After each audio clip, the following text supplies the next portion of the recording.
Hey everyone, welcome to episode 231 of the All Dolphins podcast on this Tuesday, February 27th. We're almost at the end of February, heading into March here. And we're Um, almost in season 2 because we should be turning the page on season 1. I guess we're doing it March 13th. What's the story here? we have to go back and look at episode 1 on YouTube, see what it was. I think it was sometime in March, I want to say, maybe All right. late March. Anyway, this is 231. I am in Indianapolis. I'm like coming to you live from Hard Rock State. No, wait. I brought Hard Rock Stadium to my hotel room in Indianapolis. Or maybe, okay. Okay, yes, I'm a dork with dorky jokes. Sorry. Uh, so, yes, I'm in Indianapolis.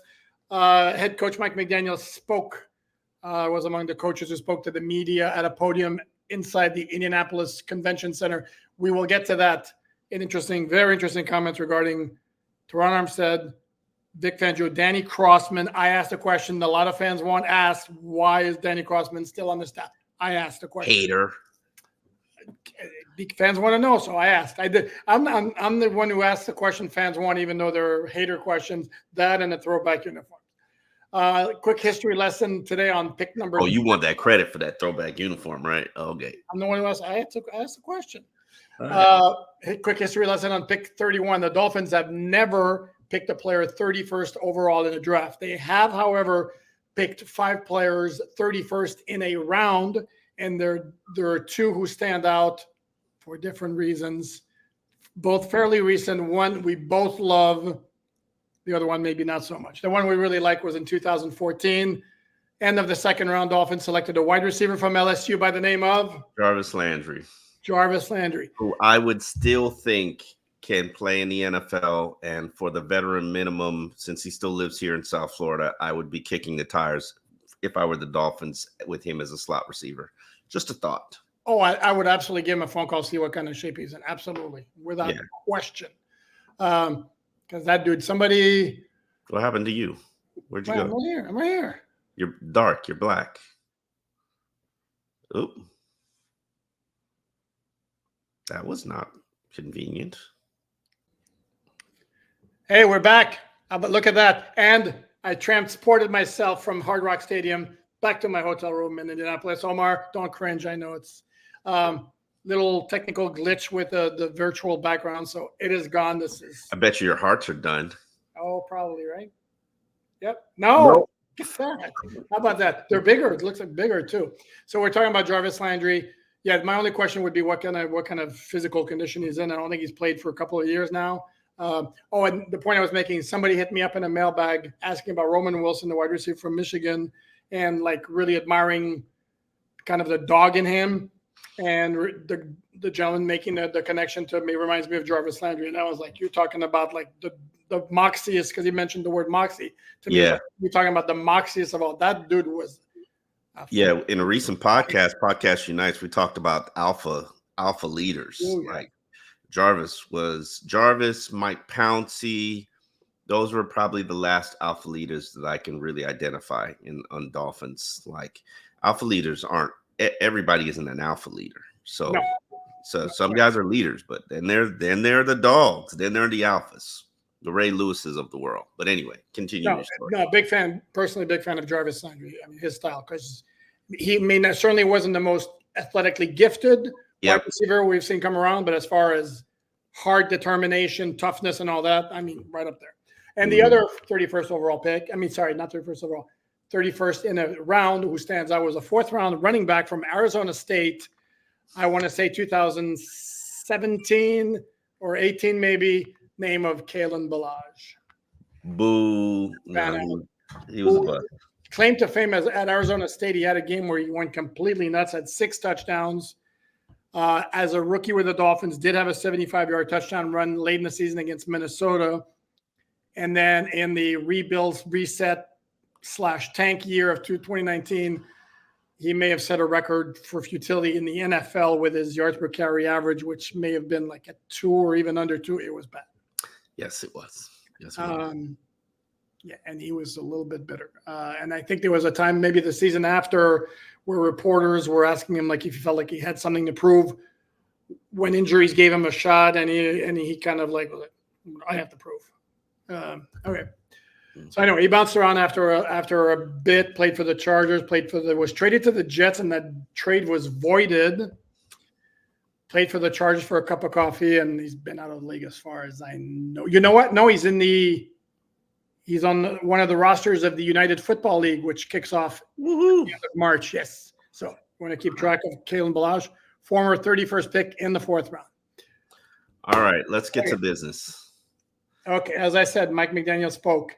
A lot of interesting topics to me. By far, color palette was black, which is very unorthodox. Maybe he's changing his color seasons, so I got to keep an eye on that. Oh, I thought he looked good. Actually, I thought that was like, I like his outfit. That was like, and I'm no fashionista. Yeah, correct. You're the fashionista of this podcast, not me. But yes, he generally goes light colors, creams, and things of that nature.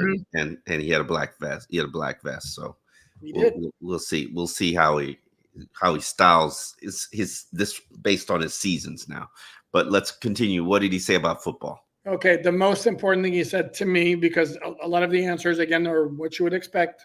For example, I love Tua. Tua is my best friend. I'm going to make Tua my quarterback. I believe in Tua. Tua is a great. More so now than I did when I first laid eyes on him. So yes, that's all good that he said that. I'm ready to propose. Oh, pretty much. I'm down on one knee. Actually, forget I'm ready to propose. I'm down on one knee. Rings already purchased. Yes, we know this. We know this. I have the ring right here in my pocket. Yeah. No, it was what he said about Teron Armstead, because if you recall, there were reports last week that suggested he'd already indicated to, or somebody close to him had said he's absolutely used, or is it maybe as far as he's told the team he's intends to come back. Well, Mike McDaniel was asked point blank, have you heard from Teron? And the answer was no, I haven't. We're giving him all the time he wants while still making our own plans. I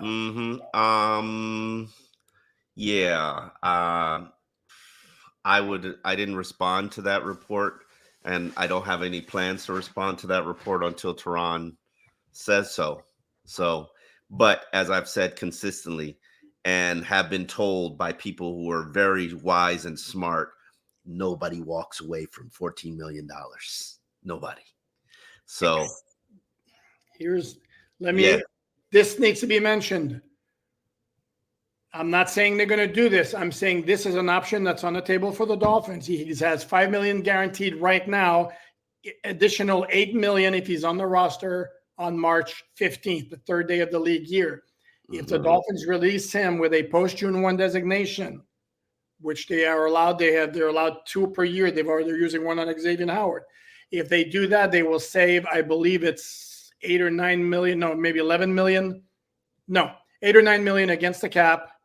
They will take a cap hit with dead space where he was going to count on the cap, even though he's no longer on the roster. He'll have $11.3 million in dead money, and he'll be a cap savings of $9.4 million. Okay. Yes. So that option is there. And you're paying him $5 million to basically go away. Correct.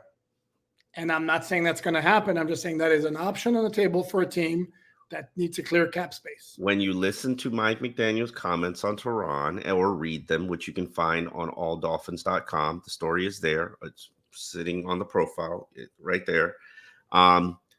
He basically talked about how much he'd fought through his past 2 years, talked about how good of a leader that he is, basically insinuated he's a foundational or core piece of this team. And, it sounded like they wanted him back. Maybe they want him back at a lower figure or adjusted salary. And, that's a factor in itself. But if you're Teron, you got $5 million. That's owed to you. And because you were restructured last year, they pretty much have to guarantee you that $14 million, but you're right. They can make you a June 1st cut and get some cap space. The question is, how do you fill those caverns of holes that you have on your roster? That's the other part of the equation. Yeah. And it's a complicated situation. And McDaniel was very complimentary, praised Teron for his leadership and playing through stuff. And he deserves all the time that he wants to take. And also saying at the same time, we are, moving forward with making our plans as well. So it's kind of an interesting We're situation. moving forward, making our plans as well. Okay. Well, I'm sorry. and I'm they don't sorry. get to left holding. Yeah. I mean, again, it's not like, first of all, What plans are these? they can't do anything until March 13th, or maybe they make a bigger push to re-sign Kendall Lamb. Oh, okay. Yeah. Nah, that's not happening either. But anyway, Okay. it is one of the many story subplots to watch for in the second week of March. March 13th is when the league year begins. The Dolphins are $37 million over the cap. That doesn't factor in Xavier Howard's money, which you can't use until June 1st. And even if you cut Teron Armstead, you can't use his money until June 1st as well. Also, on top of that, they still have a decision to make on Christian Wilkins. Funny you should mention. No, funny you should mention that. Before we analyze it, we discussed what Mike McDaniel said. The question was asked, and this was the last question because we were getting rushed. Who let rush you? You know who? You know who. The last question was, are you hoping that Christian Wilkins will be on your roster in 2024? And McDaniel's, again, first of all, obvious response was, why? Who wouldn't want to have him on his roster? Of course, I'm hopeful because he's a good player. But again, he used that same terminology, which I find problematic if I'm a Dolphin fan who really wants him back. That's Chris Greer used with Mike Gesicki, that phrase, he's earned the right to be a free agent, which suggests to me they're not tagging him, even though all of us think there's no way in hell they're letting him walk. But why do they keep using that phrase? He's earned the right to be a free agent. He's not going to be a free agent. Earned the right to be a free agent. Van Ginkel's earned the right to be a free agent. Robert Hunt has earned the right to be a free agent. They've all earned the right to be a free agent. Correct, but I understand that. But if you're going to franchise tag him, he's not going to be a free agent. So therefore, you can't say he's earned the right to be a free agent. You're not going to say you're franchise tagging him right now because you're trying to negotiate and get a deal done. If you franchise tag him, you've set the price. You've officially made the price $22 million a year. If it doesn't matter, they're going to have to do it before free agency start. And yes, so then we worry about that in March 5th, but we're not going to say, yeah, man, we're definitely going to make sure he's here, whether it's a franchise tag or not, because now the price now becomes a franchise tag, which is $22 million. But it doesn't matter if they do it now, if they do it March 5th. The Bengals already officially tagged T. Higgins. What difference does it make? It makes a difference because now that is the price that I have to pay per year. It's going to be the price March 5th, regardless, which is still before the start of the league. But right now, while I'm negotiating, it's not the price. The opposing agent is not using the $22 million as the base price. He can't because he doesn't know if I'm going to tag him or not. He can ask and pretend, but the proposal that I'm going to make is I'm going to make him price at $18 million, $18 million. But now, if I say, damn it, you don't want to sign, I'm going to tag you. Now the price becomes $22 million. Okay, but you're missing my overriding point. First of all, nobody's talking to him if he's tagged. Forget that. Nobody's giving up 2 first-round picks. Sorry, that just doesn't happen. You're that doesn't happen. You're correct. Okay, point number 2, he could have said something about Wilkins wanting him back. But right now we have to evaluate every of our options. We have a lot of moving parts of this puzzle without, again, throwing out that phrase, he's earned the right to be a free agent. To me, there's some significance to that. Yes, because he's earned the right. He took on the risk. He took out the insurance policy, paid millions of dollars to insure himself. Damn it, if I'm going to do that, I've earned the right to be a free agent, and you piss me off. You just cost me $1 million for no reason. But that's almost like, again, it almost suggests that they're not tagging him. Okay. Listen, I was looking at an NFL.com free agent list. Furthermore, go ahead. Can I throw this in?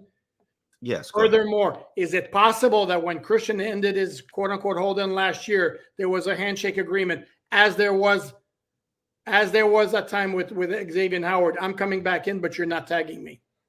No. Okay. I'm throwing out there. No. You don't make room for that possibility. No, because if no, absolutely not. And Christian had no leverage. He was on a 5th-year option. He had to play, otherwise he would have been docked ridiculous amounts of money. They were gracious enough to not let him participate in practice and not fine him for that. So there is no leverage on a player's part. Xavier basically demanded a trade and then said, "I'm not practicing until you basically address my salary or trade me." And then, but ultimately they could have fined him. But, the hold-in is legitimate now, so you can actually hold in, but you can't miss any games. You can't skip any games. Okay. That's I'm, what I'm willing to throw. I'm willing to throw like a, I don't know, 3% chance at that. Listen, Christian is represented by an agency that has so many other Dolphins players and has Tua Tagovailoa and Javon Holland. They have to do right by that camp. I would say that camp has more control on the Dolphins roster than anybody else. But I'm not making any damn deals with you about whether or not I'm going to franchise tag you or not. Now, isn't that part of making nice with the agent who represents you? It's not me making nice with the agent isn't going to cost me a player. If I'm going to tag you, I'm going to tag you. But yes, it's I don't know what the right answer is. This is why I wrote a 2-part piece on the Christian Wilkins situation on alldolphins.com. And your choices are: give him what him and his camp wants, franchise tag him, transition tag him, or let him hit the market and bid on him like everybody else. None of these are desirable options for you, but this is this position that you put yourself in. And to address what I was saying earlier, I was looking at NFL.com's top 101 free agents. Why it's 101, I have no idea. Written by Greg Rosenthal, who I have respect for, but he's not necessarily a talent evaluator. That's not a shot. That's just a fact. And he's got Christian Wilkins rated as the 4th highest free agent, which I think is kind of ludicrous and disrespectful. Hell, just to Justin Mbukwe, who's the number 7 defensive tackle. And there's no doubt in my mind that Mbukwe is probably better and higher. Madubuike. What? You think Madubuike should be higher than Wilkins? Yeah. He was the Pro Bowler. Wilkins was not. First of all, Pro Bowl. Okay. Stop it. He's more versatile. No, he's not more versatile because Wilkins is a much better run defender. We're splitting hairs. One's a nose tackle, and he's a nose tackle who's produced a ridiculous amount of sacks. My point. Not a nose tackle. The big uglies are the nose tackle, Pearson Jones. But okay, go ahead. My point is he's 2 years younger than Christian Wilkins. He's produced sacks, and Christian has as well this season. But we'll see how this all plays out. But Christian is the number 4 free agent, behind Chris Jones, behind Kirk Cousins, behind Josh Allen from the pass rusher from the Jaguars.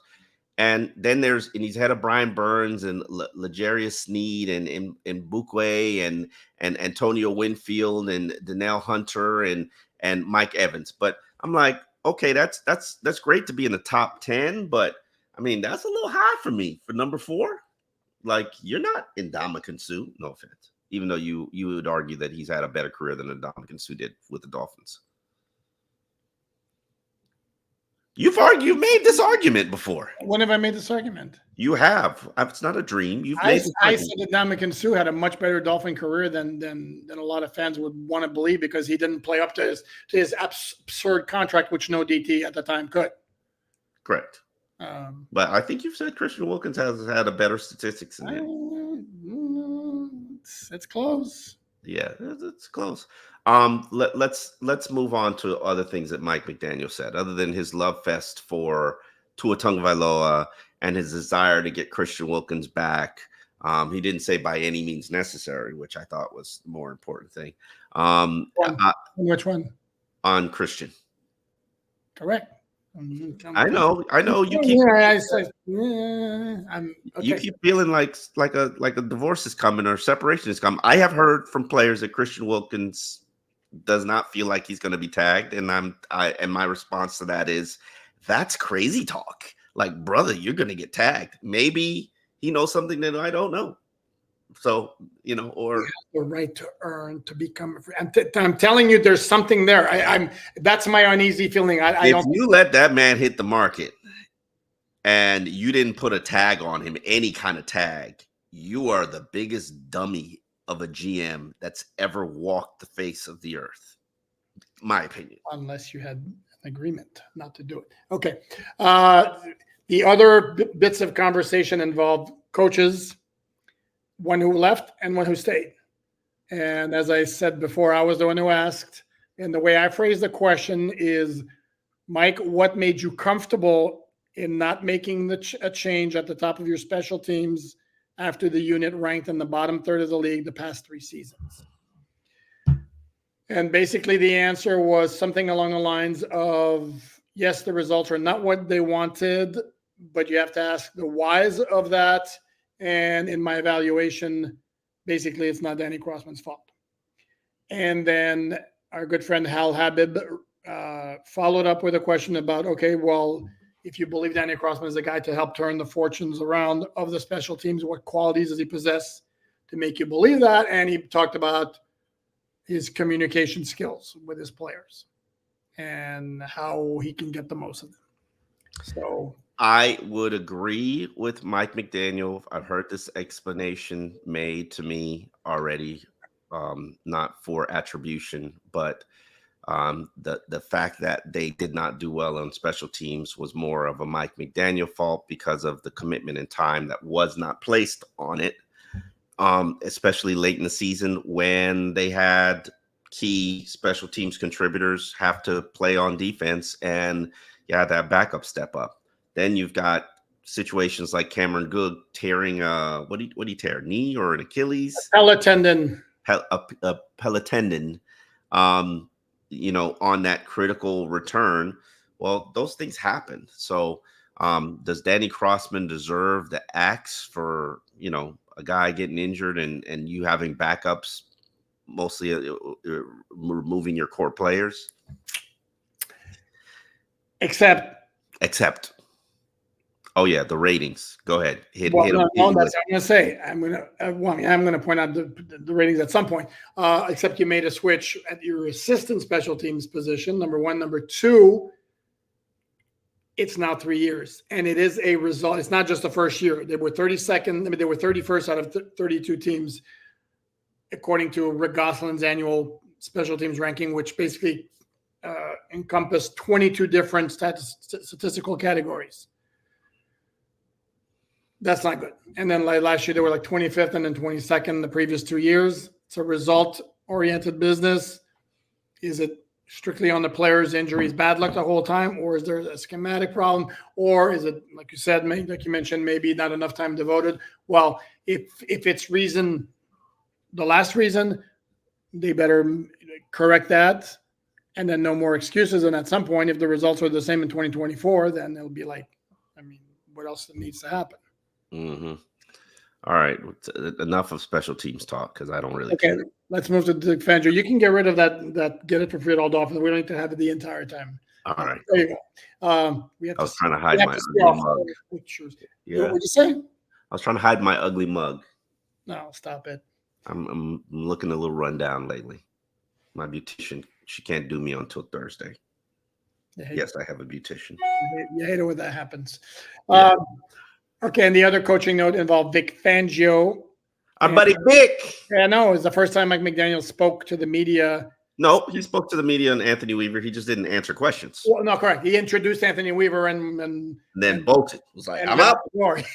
So yeah, so he was asked what happened with Vic Fangio and basically said, never saw it coming during the season, never saw that there would be a change on the horizon after the season. You step back, you take a deep breath, you evaluate everything without emotion. And then they had some very nice conversations and both came to the conclusion that they needed to get the hell away from each other, basically. He didn't say it like that. He said they agreed to mutually part ways. It would be best for both parties.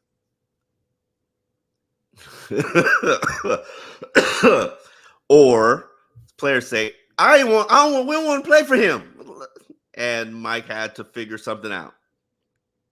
And Vic wanted to go to Philly. Vic wanted to go to Philly. Yeah, it worked out perfectly fine for all parties involved.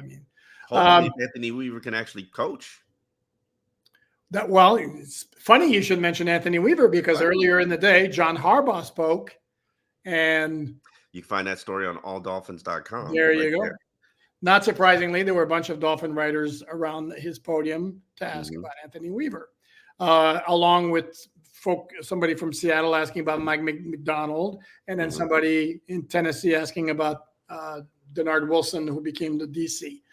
And he spoke very highly of all of them after they left his team. talking about, and the term he used to describe Anthony Weaver was absolute star. Absolute star. Pray. And again, yeah, this is the part where we tell you it's kind of what coaches will do. Yeah. Talking about for example, here's another example that the Lions made a bunch of defensive coaches. Dan Campbell spoke about how the coaches who left maybe didn't necessarily fit what they were looking for their vision. Well, one of those coaches was Brian Duker, who joined the Dolphins as secondary coach. I was going to ask Dan Campbell about Brian Duker and what the Dolphins were getting in him. I got shouted over toward the end of the session that wasn't able to get my question in. But chances are he would have praised him because that's what coaches do. Instead of saying, yeah, he's a dud. Pretty much, yeah. Yeah. He sucks, but he's a Dolphins problem now. So yeah, no, that will never happen. It would be hilarious, but no, that will never happen. So a lot of these comments again will be of that variety. Yeah. Well, yeah, but again, it also depends. You're looking for the variety of the comments. For John Harbaugh to throw an absolute star, I mean, that's above and beyond what he needed to say. Yeah, but I always have this question, and I know you've heard from your people in the Ravens, and I've heard from people in this organization. Then why didn't you work harder? If you know he's an absolute stud, why didn't you work harder to keep him as your defensive coordinator? Now, I know that teams get compensatory picks if their assistants go on and become head coaches, or executives become general managers and things of that nature. What about if a position coach becomes a defensive coordinator? I don't know that with another team. Don't believe. Yeah, I don't know. I think that applies only to head coaches and GMs. Yeah, I'll look that up. But I just don't feel comfortable with if a company wants to keep you, if you're such a star and a stud, and a company wants to keep you, unless you want to leave and you have the exact same position open, why would I not do everything in my power to ensure that you stay? And that's the only thing that makes me uncomfortable about Anthony Weaver. I don't know him from Adam. I will figure out how good he is at his job, especially once we figure out what his personnel is going to look like and what kind of scheme he's going to run. I wish him the best of luck, but it does make me a little bit suspicious that he's not the defensive coordinator for the Baltimore Ravens. Yeah,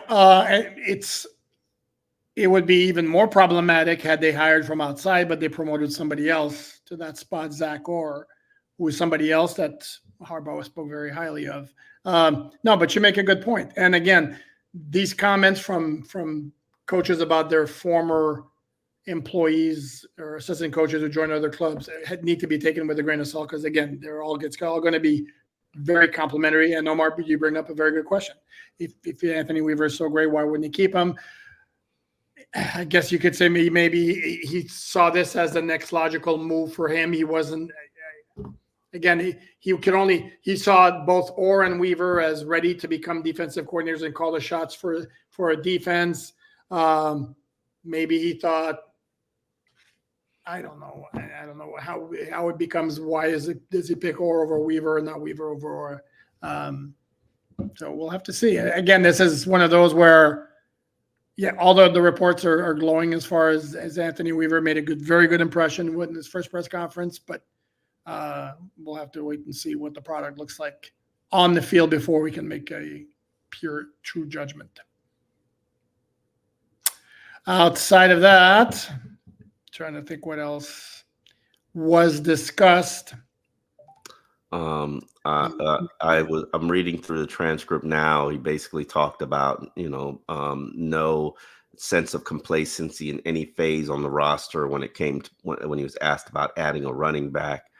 Everybody in the world knows what that running back should be. Who, Omar? Do you have somebody in mind? Just this guy who's in the 2,000 carry club, Derrick Henry. Yes, but it's not that I have an issue with the running backs in-house. It's not that I have a problem with Raheem Mostert or Devon Achane. Do not.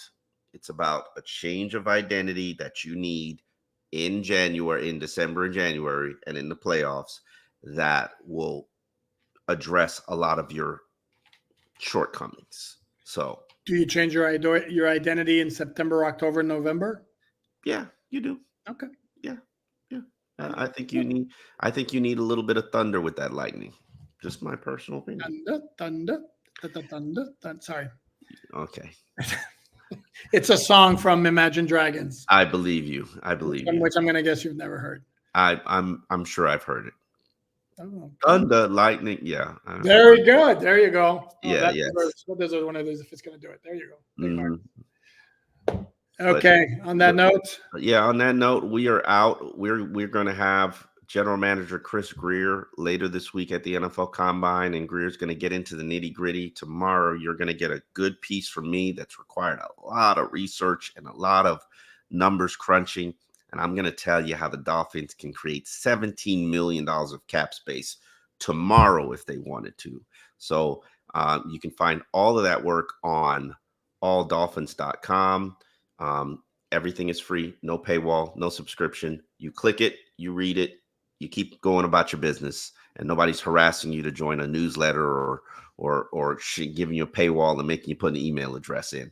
And you know how to find the podcast, every audio platform that you can listen to the podcast, All Dolphins, and primarily YouTube, where we make the most money, and we appreciate you for watching, even if it's only 3 minutes. Thank you for coming, and we will see you tomorrow.